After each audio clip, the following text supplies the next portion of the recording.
राजा परीक्षित को भगवान श्री व्यास जी ने उनके पिता परीक्षित के उद्धार के लिए राजा जन्मेजय को व्यास जी ने देवी भागवत कथा का श्रवण प्रारंभ रखा।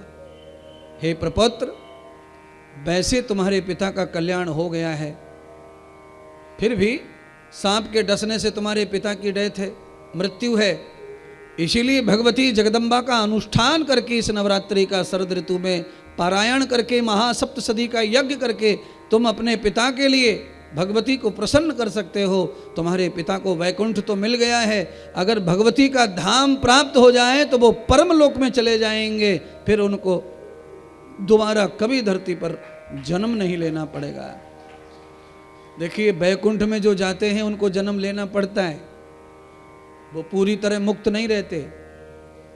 वैकुंठ में जाने वाला, मोक्ष पाने वाला जन्म लेता है, पर उनका जन्म कब होता है? जब सृष्टि का प्रारंभ, सृष्टि जब रची जाती है तो बिना गर्भ धारण किए ब्रह्मा के संकल्प से उनका जन्म होता है महापुरुषों के रूप में, तो जन्म हुआ।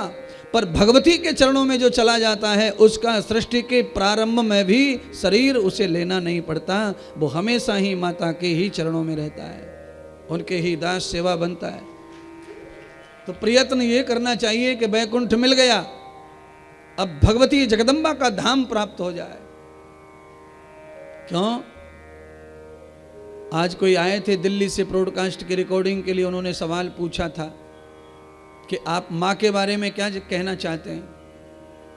तो हमने कहा, सृष्टि में अगर दुनिया में कोई भी किसी भी शरीर को ला रहा है तो वो सिर्फ माँ है। माँ के अलावा दूसरा कोई देवता, भगवान ऐसा नहीं है जिसको प्रूफ कर सके कोई कि ये भगवान ने पैदा किया है कि देवता ने पैदा किया है। केवल कथा कहानियों के माध्यम से अपन जितना जानते हैं वो है, पर प्रूफ कुछ नहीं है। पर माँ साक्षात भगवान है, क्योंकि वो प्रूफ है। वो अपने सामने बच्चे को जन्म देती है, बच्चे का निर्माण करती है, पालन करती है, पोषण करती है, और दुनिया का पहला गुरु भी माँ है। दुनिया का कोई भी अच्छा बुरा ज्ञान जहाँ से भी मिलता है वो माँ से मिलता है, इसलिए माँ से बढ़कर कुछ नहीं है। बालक माँ के पेट में रहता है तो माँ के श्वासों से श्वास लेता है, बाहर आता है तो धरती माँ के सीने पे आ जाता है।